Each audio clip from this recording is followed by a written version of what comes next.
Before I get started with this presentation, I must warn you.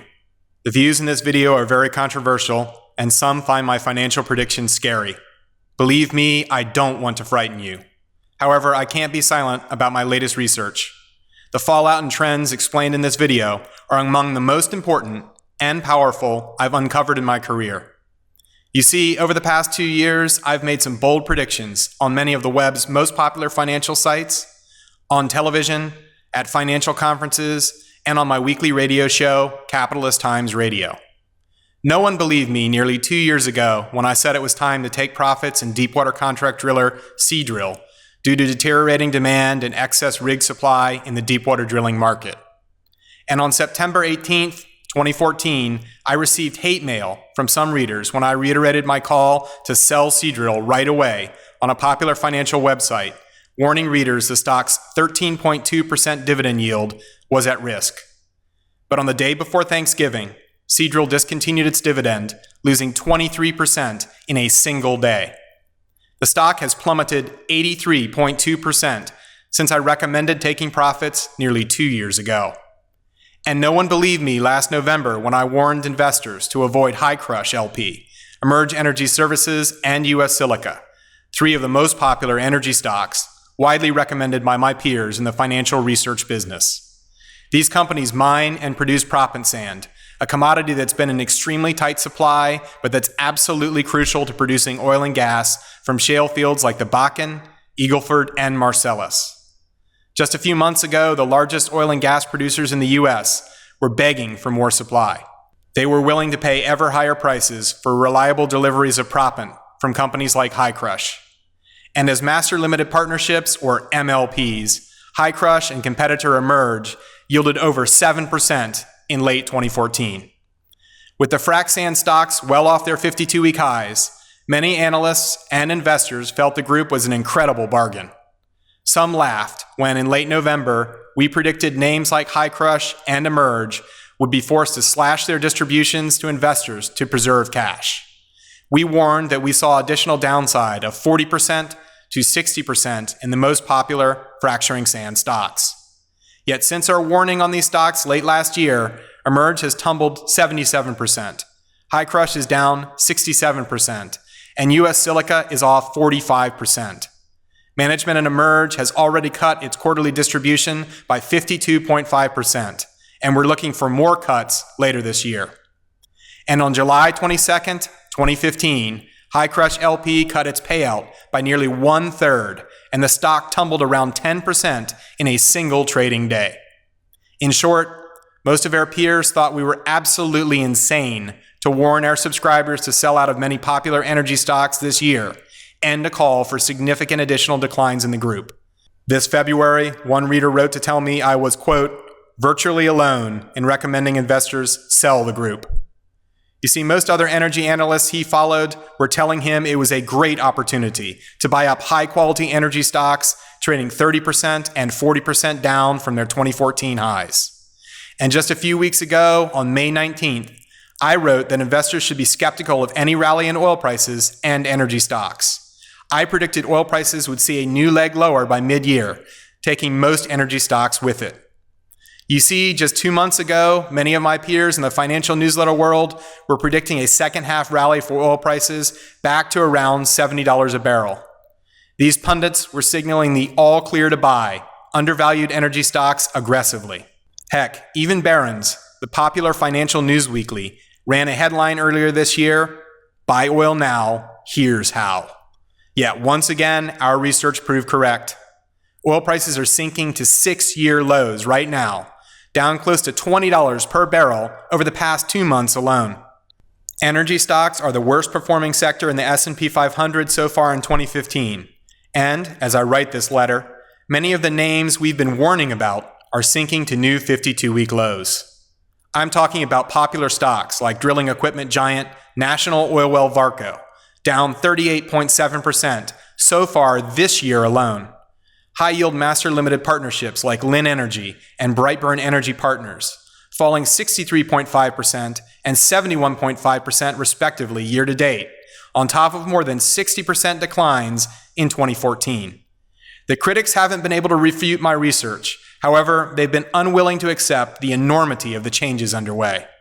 Many of my peers in the financial newsletter world would rather you not see the content and research in this video. Listen, I understand their reluctance to accept my conclusions. These pundits stand to lose their shirts as my predictions continue to prove correct. Most are advising readers, listeners, and viewers to do the exact opposite of what I'm about to tell you. Their conventional wisdom is already costing investors just like you some serious cash. That's not what I desire for you. Before you dismiss me as some sort of crank, I urge you to keep an open mind and review the detailed information and research I'm about to present. Keep watching this video through to the end, and I believe you'll agree the game-changing conclusions I make are inevitable. In fact, I guarantee you the content of this video is absolutely crucial to your financial well-being if you want to avoid the devastating, wealth-destroying maelstrom that's just beginning to be felt across global markets. I'm not fear-mongering. As I'll explain in a moment, we've seen the exact same conditions in the past, and history is just repeating itself. Challenge every single one of my facts, and you'll find that I'm right about each allegation I make. And then you can decide for yourself. It's about time I introduced myself. Hello, my name is Elliott Gue. I'm the co-founder and chief analyst for Energy and Income Advisor, a comprehensive financial research service dedicated to uncovering the best income and growth investment opportunities in the energy industry. Co-founder Roger Conrad and I are not new to the financial advisory and research business. In fact, we have more than 40 years of combined experience as analysts and editors of some of the largest circulation financial publications in the United States. Our financial advisories have consistently been highly rated by the industry's only independent rating service, the Holbert Financial Digest. You may also recognize us from our frequent appearances on CNBC, Bloomberg TV, and Canada's Business News Network. We've been quoted in a number of major publications, including Barron's, Forbes, the New York Times, and the Washington Post. We're sought-after speakers at investment conferences all around North America. And we currently serve tens of thousands of investors worldwide through our financial research firm, Capitalist Times. I've dedicated my career to analyzing and identifying profitable investment opportunities in the energy sector. The official program of the 2008 G8 Summit held in Hokkaido, Japan, even called me the world's leading energy strategist. I'm not looking to boast or brag. I reference our success and experience analyzing the energy markets because we believe there's a powerful change of trend underway. Simply put, the recent 60% collapse in global oil prices is not even close to complete. Geopolitics, economic realities, and fateful decisions taken by the world's largest and most powerful energy firms are set to change world markets with devastating consequences in the very near future. And that is why we spent several months and hundreds of thousands of dollars digging into the numbers and performing the detailed research necessary to actually profit from emerging trends. You have a very short window to prepare for the next chapter of this crisis. We're looking for a short period of calm. It's not too late to protect yourself. However, you must act now, because by the middle of September, the trends I'll reveal in this video will already be underway. Yet, there is a silver lining. While some investors will feel some serious pain in this downturn, a few simple techniques can help you lock in some tasty yields and profit from the coming energy price collapse. If you understand how the cycle works, you'll also be able to take advantage of some unprecedented bargains in the energy space when the timing is ripe. This information is so important that, in just a moment, I'm going to show you a video previously available only to a handful of my best and most loyal customers, all absolutely free of charge. You see, in early December 2014, I was invited to give a presentation for a small group of energy insiders and VIPs in Houston, Texas. That's the heart of America's energy industry. My predictions shocked them. A few weeks later, I released a video of my presentation on YouTube that was quickly watched by thousands of viewers. My firm was inundated with questions about my controversial call that the decline in oil prices was just beginning and a bottom in energy stocks was at least 12 to 18 months away. Earlier this month, I was invited to record an update of my December 2014 presentation for the same group of energy market VIPs. Look, some viewers were furious with the calls I made last December, and I have been reluctant to release this updated video. However, I can't just keep this crucial information under wraps. Investors who heeded my warnings about energy stocks last December could have saved themselves considerable pain and serious financial losses this year.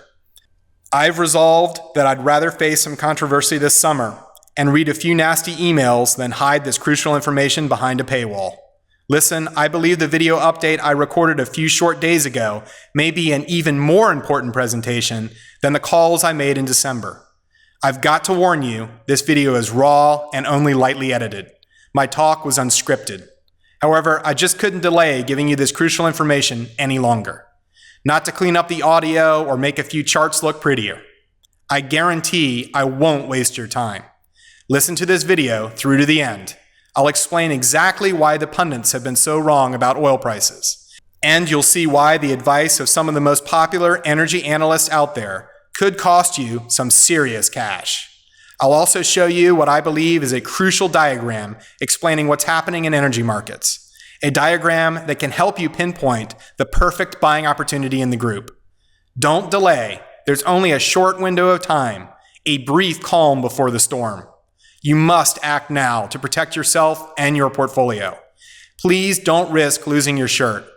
Watch my short video presentation and decide for yourself. Hello, my name is Elliott Gue, and I'm editor and publisher of Energy and Income Advisor. Some months ago, back in December of 2014, I was asked to give a presentation about oil prices and energy markets in general, and some names I liked to play what I saw as a long-term decline in energy prices and a prolonged period of lower energy prices than what we've become used to over the last few years. And I gave that presentation in Houston, Texas, the capital of the American energy industry. And I think a lot of people were shocked at what I had to say. I was calling for, at that point back in December, a lot of people were talking about energy prices and oil prices in particular only staying low for a short period of time and then probably bouncing back to $80 or $90 or $100 a barrel at some point now in 2015. But what I was calling for was a continued decline in oil prices down to around $40 a barrel, followed by a prolonged trading range in the $40 to $60 a barrel range. That's what I predicted back in December. And my good friend Dan Frischberg, also host of the Moneyman Report, asked me to record this video as an update to the comments I made back in December to that VIP group of energy insiders in Houston, Texas. And so I want to kind of review some of the points I made back then and give everyone an update as to where I see us now. Also today, as part of this video, I'm going to be offering a risk-free report that you can download detailing basically what I see for oil prices as well as a number of plays that I see that I think are strong buys right now. So let's get started on this. And I think this first chart is actually probably the most important of the entire presentation. And it's a very simple diagram of what an energy price cycle looks like. And as you can see, I've divided the energy price cycle up into 4 quadrants. Like all cycles, it's a circle. And so let's just go through this real quick as to what these different stages of the cycle are and where I think we are. The upper right-hand side of the cycle is that sort of yellow segment is when energy prices are beginning to fall from a high level. And this is really where we were last summer. So in the summer of 2014, we started to see the first cracks in energy prices. Oil was over $100 a barrel, but it began to come down. And at first, there really wasn't much of a response at all. We didn't see energy companies really too concerned about it. A lot of companies were actually looking for oil prices to recover relatively quickly. But as prices started to tumble a little bit more in September and October, we began to see what is typical in this situation, both a supply response and a demand response. And this is very important. On the supply side, we began to see energy companies cutting back on exploration and development spending. So what that means is when oil prices are coming down, obviously it's not as profitable for them to drill for and produce oil and natural gas. So they started to cut back on their capital spending on new well development and exploration work. And one of the most obvious examples of this is what we call the active rig count, the number of rigs in the U.S. actively drilling for oil and natural gas. And that peaked out in October and has fallen precipitously since that time. So starting in the latter part of the last month and a half or so of 2014, the rig count started coming down because companies were finding it less profitable to drill for and produce both oil and natural gas. We also began to see the first signs of a change in demand characteristics. Now, of course, when oil prices become cheaper, not only do companies start trying to produce less, starting to cut back on their spending and cut costs, but consumers also want to demand more. The first sign we saw of that in the U.S. market was a change in preferences in new car buying activity. As early as November of 2014, we began to see the American consumer start to purchase a larger number of SUVs and trucks rather than more fuel-efficient cars. And so that was sort of the first sign of demand responding to lower gasoline and lower oil prices. Now, as we move into this orange segment of the chart here, which is a lower right-hand corner, it's labeled prices low and falling. Now, at this stage of the cycle, and I think we entered this stage sometime around January or February of this year, oil prices by that point had already fallen pretty precipitously since last summer. Oil prices were, again, over $100 a barrel in the summer of 2014. By the early part of 2015, we were down around $50 a barrel, and you saw fewer and fewer people talking about an immediate jump back in oil prices to $90 or $100 a barrel.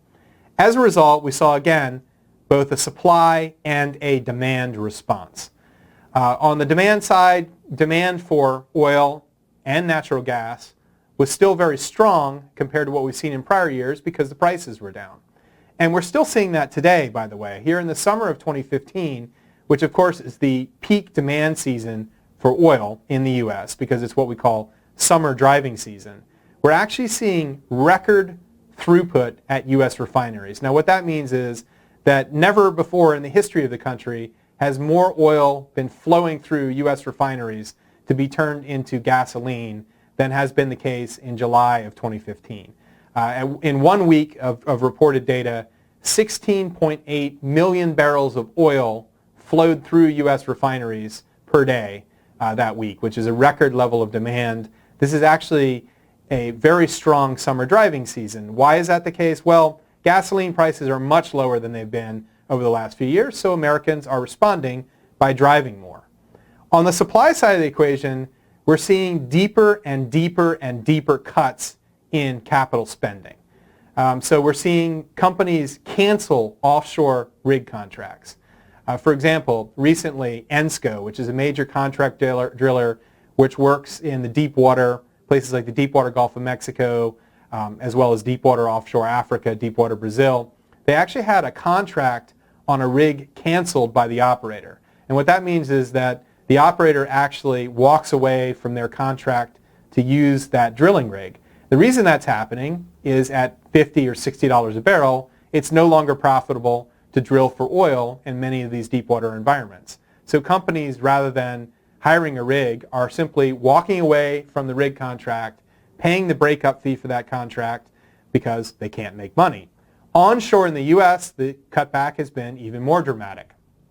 At one point this year, the rig count had dropped about 60% from its 2014 highs, which again were in October, meaning that companies are reducing their drilling activity in response to the lower oil and natural gas prices. So I believe we are currently in that orange segment of this cycle chart. Why do I think we haven't gotten to the bottom of this cycle where energy prices start turning back up again? Well, the supply and demand adjustment hasn't been large enough yet. And before we can get to that blue and green segment, when energy prices start recovering and oil stocks start working again, upstream producer stocks start working again, and energy prices start to rise, we have to get supply and demand back into balance. And so a lot of the charts that will follow this discussion are going to be talking a little bit more about exactly that. What do I need to see before I'm going to be confident that oil prices have bottomed? And then following that, of course, we'll get into a number of stocks I think you can buy right now that benefit from the current environment of what I call lower for longer. Oil prices remaining in that $40, $60 a barrel range for 12 to 24 months. This next chart I have here is a statistic released by the Department of Transportation, the U.S. Department of Transportation, and it's called Vehicle Miles Driven. It's released with a lag. It's a monthly data. It's actually the total number of miles vehicles in the U.S. drive, on highways, on back roads, everything. It's an estimate of the total number of miles being driven in any given month by Americans. As you can see, there's a seasonal effect here. As I mentioned before, Americans tend to drive more in the summer months, June, July, and August. July 4th, Independence Day, is typically seen as the peak of summer driving season. They drive less in the winter, partly due to weather conditions. So we're right now in the summer of 2015. We are actually at the peak of summer driving season. This is the time of year when Americans drive more than any other time of year. But this chart goes all the way back to 1970, and you can see that from roughly 1982 all the way up through 2007, there was a steady uptrend in vehicle miles driven. So not only that seasonal effect, which you can see on this chart as well, those little peaks and valleys, the peak of demand of vehicle miles traveled being in the summer, the lows being in the autumn, winter, and early spring months. But you can also see a longer-term trend, a secular uptrend in vehicle miles driven. Between 1982 and 2007, every single summer driving season was a little bit better. Demand was a little bit higher than the year before.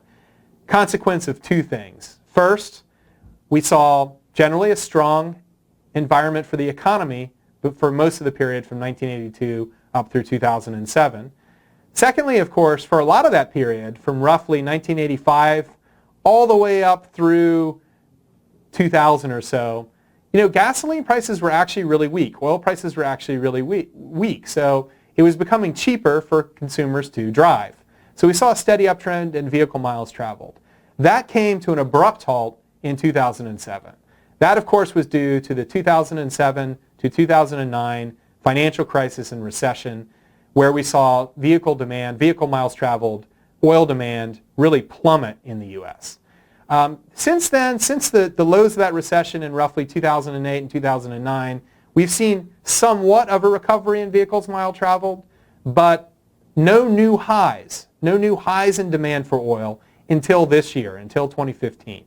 So until this year, when finally U.S. vehicle miles traveled appear to be hitting a new all-time high. So this summer driving season here in 2015, again, the strongest summer driving season in the U.S.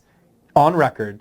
At one point this summer, refiners in the U.S. were processing more than 16.8 million barrels of oil a day into gasoline, suggesting very, very strong demand for oil in the U.S. And again, that's a consequence of two things. First of all, the economy is doing okay this year, but more importantly, gasoline prices are way down, so consumers are willing to drive more this summer driving season. So this next chart I've thrown up here is actually a chart showing Chinese demand for oil, what we call apparent oil demand, on a year-over-year basis, going back all the way to 2003, so over about the last 12 years. And Chinese oil demand, growth in Chinese oil demand, has probably been the biggest factor that pushed oil prices up from the early 2000s all the way up to their recent highs over $100 a barrel in the summer of 2014, and of course prior to the financial crisis in 2008 as well. Growth in Chinese oil demand has been key to this bull market we've seen in oil prices. And the reason for that, of course, is that China is developing very rapidly. The economic growth was very strong for most of the past 15 years. So Chinese consumers were using more oil. Let's put this into perspective. In 2000, China consumed about 1 barrel of oil per person per year. So every Chinese citizen consumed roughly 42 gallons of oil per year. At one point last year, that was up to about 2.4 barrels of oil per person per year. Put that in perspective, though, in the U.S. it's almost 20. So China is growing per capita consumption very much like the U.S. saw a boom in per capita consumption growth in the first half of the 20th century. It's because consumers are now becoming wealthy enough that they can actually afford cars, and therefore oil demand is going up very, very rapidly on a per capita and on an absolute basis. But you can see from my chart that between roughly late 2010 and middle of 2014, Chinese oil demand really slowed down on a year-over-year basis. So oil demand growth, rather, on a year-over-year basis slowed down from north of 10% annualized all the way down to sort of the 4 or 5% range. And again, the reason for this was high gasoline, high diesel fuel prices discouraged consumption in China, just as they did in the U.S. So even though Chinese economy has been growing at a pretty decent clip, Chinese oil demand growth on a year-over-year basis has been pretty weak during this period of rising energy prices. But you'll note, again, and this goes back to that original cycle chart, we're seeing a rebound in demand. Just over the last couple of months, year-over-year growth in Chinese oil consumption has actually rebounded to reach about a 10% year-over-year growth rate again. A big portion of that, of course, is the fact that gasoline prices and diesel fuel prices have fallen, making it more economical for Chinese consumers to drive more. Another little interesting chart, which I'm throwing up right now, is a chart of Chinese turbocharger sales. Now, this is kind of a weird one, but turbochargers are basically an item that you can put on a car with a small engine to squeeze more power out of that small engine. So turbochargers basically enhance the performance of a smaller engine. And what we've seen since 2009, in 2009, Chinese turbocharger sales were only about 1 million units a year. In 2014, they reached 5 million units a year.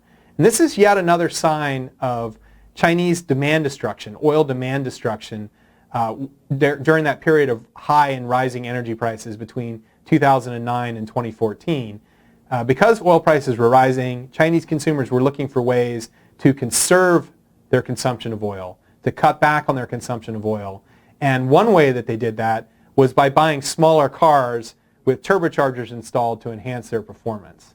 So I do expect you'll actually see turbocharger sales in China begin to level off over the next couple of years because, again, oil prices are down, meaning that consumers are less concerned about conserving oil than they were before. On the supply side, and again, I think this is probably the more important side of the equation to keep an eye on right now. As I mentioned, in order for us to see a bottom in oil prices, we need to see two things. We need to see strong growth in demand, and we need to see a decline in supply. The reason that oil prices have been falling so rapidly is a huge glut of oil, which I'll talk a little bit more about later on in this presentation. But a lot of that glut is coming from strong growth in production from the U.S., and in particular from onshore U.S. shale fields like the Bakken Shale of North Dakota and the Eagle Ford Shale in southern Texas. We've also seen an uptick in output from deep water fields over the last few years. And I need to see that growth rate decline as well in order for us to see a true bottom in oil. Because again, we have to see supply fall because companies are spending less in a lower oil price environment, and we have to see demand rise. You see, the energy price cycle, like every other price cycle out there, is self-correcting. When prices are high, demand goes down and supply goes up. Therefore, prices, which eventually tends to weaken prices. When prices are low, demand tends to go up as consumers use more, and supply goes down because companies are spending less on exploration and development, and ultimately falling supply, rising demand, brings a bottom in oil prices, and we begin the cycle again. But we need to see supply fall enough and demand rise. Now, as I've just mentioned, we're seeing demand rising, but we're not yet seeing supply fall enough. And this chart is actually a chart of total spending in the oil business from about the 100 largest companies worldwide. And I've divided it up into spending by North American exploration and production companies, which is sort of the orange segment of this chart, as well as spending by the big integrated oil companies. This would be companies like ExxonMobil and Royal Dutch Shell and Chevron. And you can see that spending by these companies in terms of total spending on exploration and development has leveled off, and in the case of the U.S., it's begun to decline. But we still haven't seen enough of a decline to bring about much of a decline in overall oil output. In particular, keep an eye on what's being spent by these big integrated oil companies outside the United States. A lot of the projects that they're targeting have been projects with long lead time. So it would be a project, for example, a deep water project. You don't just go out tomorrow and decide to drill a deep water well. These projects have about a 3 to 5 year planning phase, and then they take a couple of years to ramp up, and then they're expected to continue producing at about that peak level for a period of time, for a long period of time of years. So companies, when they're looking to cut spending, they typically will go ahead with projects that they've already basically started paying for, and they will cut back on future spending plans. So we began to see some of these big integrated companies start to talk about reducing their spending as far back as the beginning of 2014. But that hasn't really yet shown up in actual production yet. The reason it hasn't shown up in production is that a lot of the projects coming on stream today were actually put into planning 3 or 4 years ago when oil prices were still pretty high. So it's still going to take another 12 to 18 months for production outside North America to decline.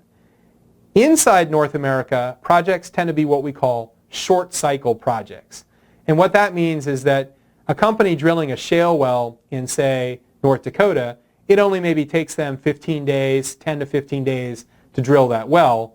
They can decide to flex up or down their drilling activity on very short notice, which means that production will respond to lower oil prices much more quickly than has traditionally been the case outside North America.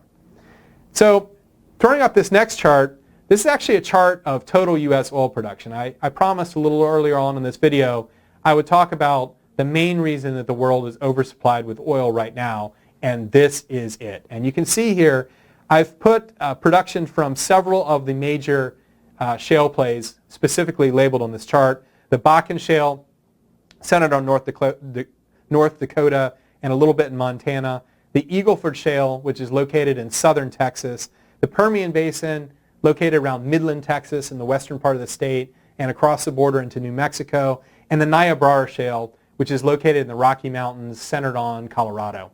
So those are some of the largest shale plays in the U.S. And you can see that production from these shale fields, as early, those 4 plays that I mentioned, the Niobrara, the Permian, the Bakken, and the Eagle Ford, as recently as 2011, production from those fields combined was less than 2 million barrels a day.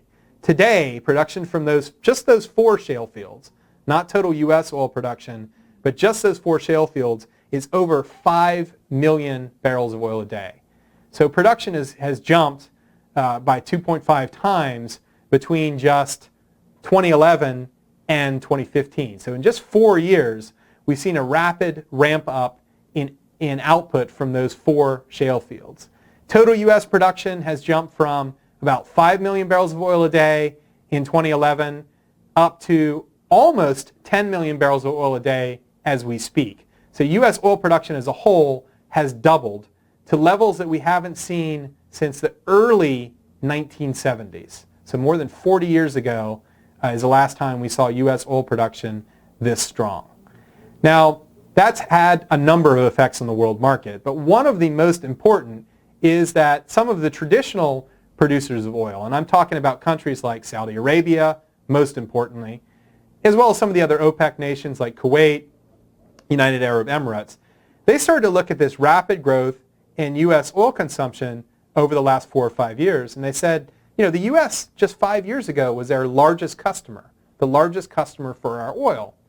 And within another year or two, if rates had continued, if production growth rates had continued as they were at one point last year, the U.S. wasn't going to need to import any oil from anyone. So Saudi Arabia was losing a lot of market share in last year. Last summer, Saudi Arabia was looking at losing a lot of market share because of this rapid growth in shale oil production from these 4 shale fields that I mentioned.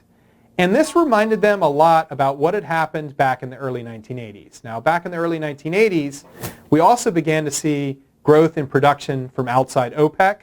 And back then, Saudi Arabia responded by saying, to support price, we're going to cut back our own production to make room for growth in production from places like Alaska's North Slope, from the North Sea of the UK and Norway. And that's exactly what they did. And as oil prices began to fall in 1980, Saudi Arabia began to cut production to try to support the price. What that actually did, though, was it did support the price. It supported the price so much that all those non-OPEC countries continued to invest large sums in oil exploration and development. By 1985, Saudi Arabia had slashed their own oil output by 70% just to support the price of oil and make room for all this non-OPEC production growth. And as a result, their overall oil revenues collapsed. Even though the price was relatively high, the total amount of oil they were producing and exporting had fallen by over 70%, meaning their overall oil revenues collapsed. Saudi Arabia was in a terrible recession. They've actually explicitly said over the last few months they do not intend to repeat that mistake. So what they did last year was, as U.S. oil production began to rise, instead of cutting their own production to support the price, they allowed the price to fall, knowing that eventually the falling price of oil would cause a decline in U.S. exploration and production spending and a moderation in this sort of unsustainable growth rate of U.S. shale production. We haven't yet seen that. So as a result of this change in policy from Saudi Arabia, or at least a change from what they did back in the early 1980s, the mistakes that they made back in the early 1980s, OPEC, total OPEC, that's the Organization of Petroleum Exporting Countries, total OPEC production continues to soar even though prices are falling. So U.S. production is remaining flat while OPEC production is soaring. So the world is still massively oversupplied with crude oil. Now there are a couple points to note here.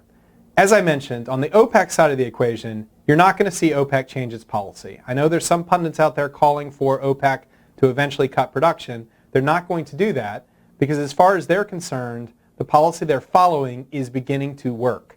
Because oil prices are falling, we are beginning to see a slowdown in non-OPEC production growth.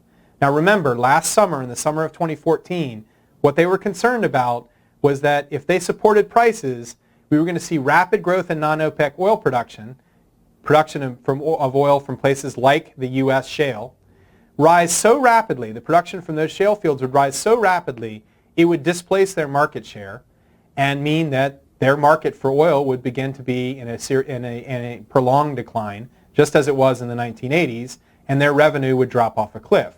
So what they've done is they've allowed the price of oil to fall to where it would be naturally, and that is beginning to slow non-OPEC production growth.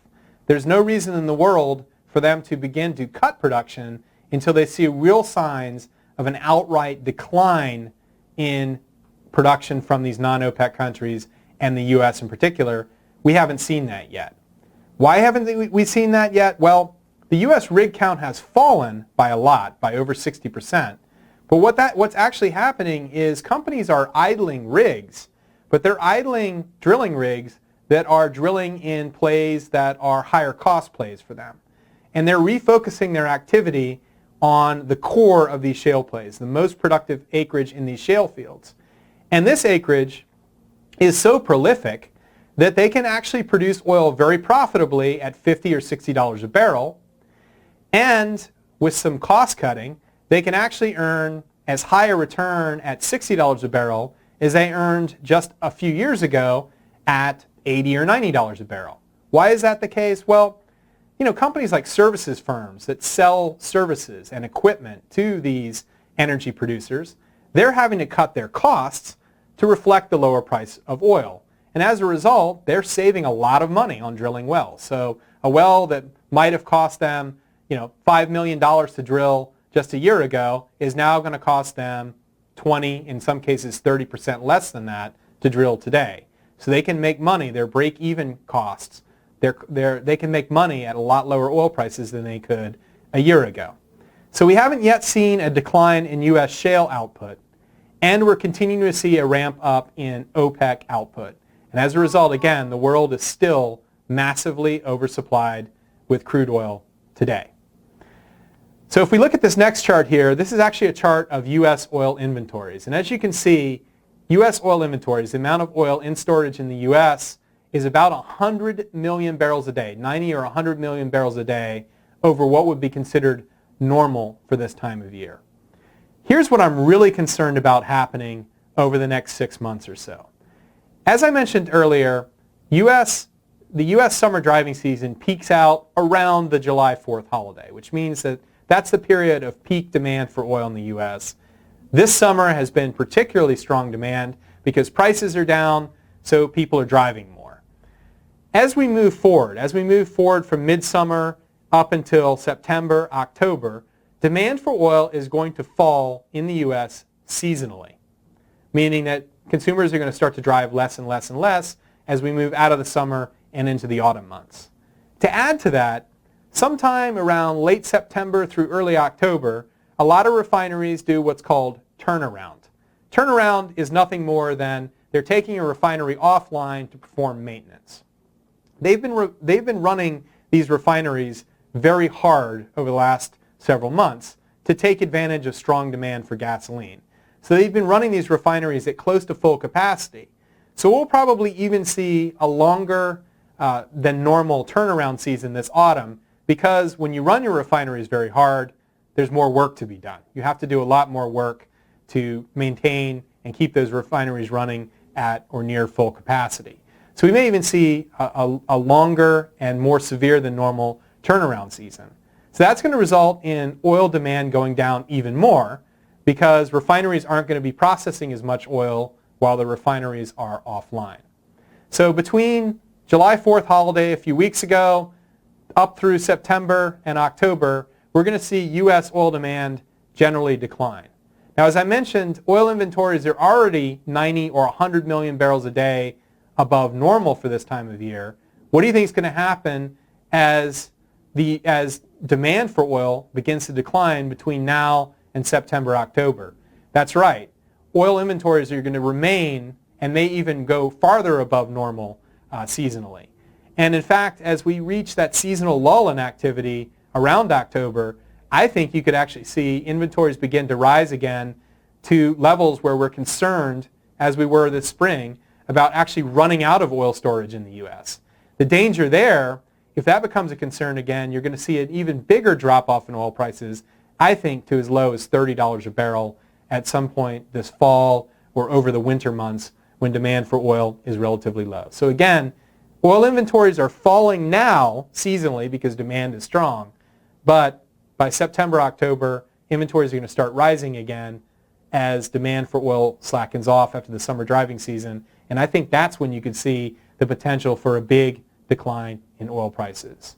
Longer term, we actually have about 3.3 million barrels of oil a day glut, meaning that the world is producing about 3.3 million barrels of oil a day more than we need.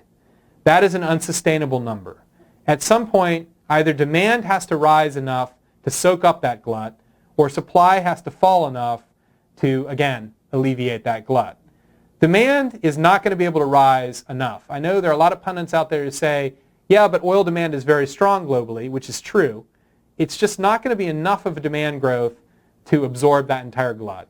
Over the next year, the International Energy Agency thinks global oil demand will rise by about 1.2 million barrels a day. That's not even half of what's needed to alleviate this excess oil in the global market. We need to see an outright decline in oil supply. It's not going to come from OPEC, because remember, OPEC production is actually rising. It's going to rise at an even faster pace next year, because it looks like Iran might be back out with as much as 500,000 barrels a day of additional supply by early 2016. So OPEC supply is rising. The only way for the global market to balance is for non-OPEC supply to decline. Prices haven't yet fallen low enough to get these U.S. energy producers to actually reduce their output, to actually reduce spending so much that output declines. They're still drilling pretty aggressively at $50 oil, $60 oil. We need to see oil prices get down in the 40s, and I think at least temporarily into the 30s, to really bring about a halt to drilling activity and a further decline in supply needed to balance the global market. Look, many pundits have been using the 2008-2009 cycle in oil and energy stocks as a model for the current down cycle. That's why so many have been making a devastating mistake, calling for a V-shaped recovery in oil and energy stocks this year. However, the 2008-2009 cycle was primarily caused by plummeting global demand amid the Great Recession and financial crisis. Pay attention. The drop in oil prices over the past year is caused by excess supply, not falling demand. The 1980s, the last major supply-led down cycle for energy, is a better model of what's to come for oil prices. My firm and I have done a ton of research on the 1980s oil cycle, and the message is clear. Oil and energy stocks will see another significant leg lower before finding a real bottom. Look, I know many of my peers are in serious denial about the potential downside in energy prices and the duration of the current cycle. They're still advising investors to buy energy producers on the dip and hold on for a rally in oil. They're hoping for a rally back to $70 or $80 a barrel in the first half of 2016. However, hope is not an investment strategy. Some predict the Saudis will soon slash production in an effort to buoy prices. However, my firm's research confirms the Saudis can't afford to cut output. They can't afford a repeat of the OPEC market share collapse of the early 1980s. Instead, they want oil prices to fall in the short term. And fall they will. Yes, oil prices have fallen pretty far already and could be due for a short-term bounce. An oversold rally could take crude higher into early September. However, that move is just the calm before the storm. Oil is headed to $30 per barrel or even lower by this autumn. Do you think I'm exaggerating?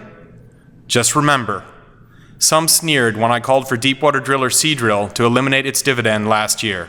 They laughed when I said the formerly red-hot fracturing sand producers would sink more than 60% in the first half of 2015 alone. But these former high flyers were crushed and Seadrill's dividend eliminated. Just 2 months ago in early June, most pundits were shocked when I predicted oil prices would fall below their March lows this summer. Yet oil prices are plummeting to 6-year lows right now, and there's more downside to come. Let me ask you a question. Will you act now to protect your portfolio? I hope so, and that's why I wrote this letter. So what can you do? Well, I've done a ton of research on this, and I've found that there are a surprising number of simple things you can do to not only protect what you've currently got, but also potentially make quite a bit of money as oil prices fall into 2016. Here are 3 simple steps I'm recommending. Profit step number 1, hedging your bets. What if I told you that one stock we recommend as a play on falling oil prices has soared 30.3% since the beginning of May alone? And how about an exchange-traded fund, or ETF, that's up more than 11% in less than 1 month since our recommendation? Would you be interested in hearing more about those kinds of opportunities? Let's be honest. While the sector performed well for much of the past decade, energy stocks account for less than 7% of the S&P 500. Many of the remaining 93% of stocks and sectors benefit from lower oil prices. However, a small handful of names are getting a game-changing boost from lower oil prices. The sort of tailwind that's already powered gains of 60% or more from some of our top hedge recommendations. I don't have time to go through all the details of our top plays on lower oil prices in this short video. However, I will explain everything in full detail in my just updated report called Hedging Your Bets, Stocks That Thrive When Oil Dives, and I'll gladly give you access to a copy absolutely risk-free. And I'll show you how to get this valuable report risk-free in just a second. Profit step number 2, the Smyrna secret. On September 21st, 1923, a 17-year-old man steps off an Italian steamer into the bustling port of Buenos Aires. He has just $60 in his pocket. Just 6 years later, the same man is worth over $1 million, a princely sum in 1929, worth $13 million in present-day dollars. And by the mid-1930s, despite a vicious global depression, he was already one of the wealthiest men in the world. So you're probably wondering, who is this man anyway, and how did he become so wealthy so quickly? Well, let me tell you. The man I'm talking about is shipping magnate Aristotle Onassis. You see, Onassis was born in Smyrna, part of present-day Turkey, and we've dubbed his powerful wealth-building strategy the Smyrna secret. In short, the Smyrna secret is a strategy for generating serious wealth from shifts in the world's largest market, global trade. Listen, the last time the profit triggers of the Smyrna Secret aligned in late 2002, investors booked returns as high as 4,041% over just a 29-month holding period. And today, I mean right now, one of my top Smyrna Secret recommendations offers a yield over 13%. Look, I know you might think I'm exaggerating about the sky-high yields and explosive profit potential of the Smyrna Secret. I realize some of this sounds pretty outrageous. And let me be totally honest. I'm not looking for gains of 4,000% over the next 3 years for my 5 top Smyrna Secret recommendations to buy right now. However, I believe some of our 5 Smyrna Secret picks could hand investors gains of as much as 300% over the next 36 months. In our hot-off-the-press special report called The Smyrna Secret, 5 Stocks to Buy Now, we'll unveil all the details of 5 of our top picks to buy right now. Our 5 Smyrna Secret recommendations include a widely overlooked stock with a 13% yield that's actually benefiting from plummeting global energy prices. And we'll also explain how some energy stocks with little or no exposure to falling oil prices have been caught up in the panic surrounding energy stocks in recent weeks. As usual, Wall Street is throwing the proverbial babies out with the bathwater. This Smyrna Secret recommendation has been such a steady performer over the years, we've dubbed it Old Reliable. Old Reliable currently offers a tax-advantaged yield over 5.3% and sells for the most attractive valuation in years. Believe me, the Smyrna Secret is something you want to learn about right away. And I've included all the details of my top Smyrna Secret recommendations in my special new report, The Smyrna Secret, 5 Stocks to Buy Now, available risk-free for a limited time. I'll explain exactly how to get your hands on this brand new premium report immediately in just a moment. And that brings me to our 3rd and final special report. Profit step number 3, a certain winner in uncertain times, our favorite new MLP. Master Limited Partnerships, or MLPs, are a group of tax-advantaged, high-yield investments that have blown the S&P 500 out of the water over the past decade. Over the past 15 years, the industry benchmark Alerian MLP Index has soared 773%, compared to a gain of less than 100% for the S&P 500. However, we've identified one simple characteristic you can use to identify the top performing MLPs. One MLP with this simple trait soared 888% over the past decade alone. That's enough to turn a $10,000 investment into nearly $90,000. Another MLP we identified with this same golden characteristic has jumped over 172% since going public in 2011. That's more than 2 times the return for the S&P 500. You'll be shocked at how well this one simple trick for identifying the top performing MLPs works. And we've included all the details of this strategy and one of our top MLPs to buy right now in our special report called Certain Winner in Uncertain Times, our favorite new MLP, available risk-free for a limited time. Please just give the work I've done a look. Read my 3 special reports, and I believe you will have all the information you need at your disposal. The best part is you can take a look at my research and receive everything I've mentioned here at absolutely no risk or obligation. Simply let me know you'd like to take a trial subscription to our service, Energy and Income Advisor, and I will immediately give you access to all 3 of our newly released research reports. Click the green Subscribe Now button next to this video and test our service for 30 days. Download all 3 of our special premium reports. Read 2 detailed monthly issues of Energy and Income Advisor.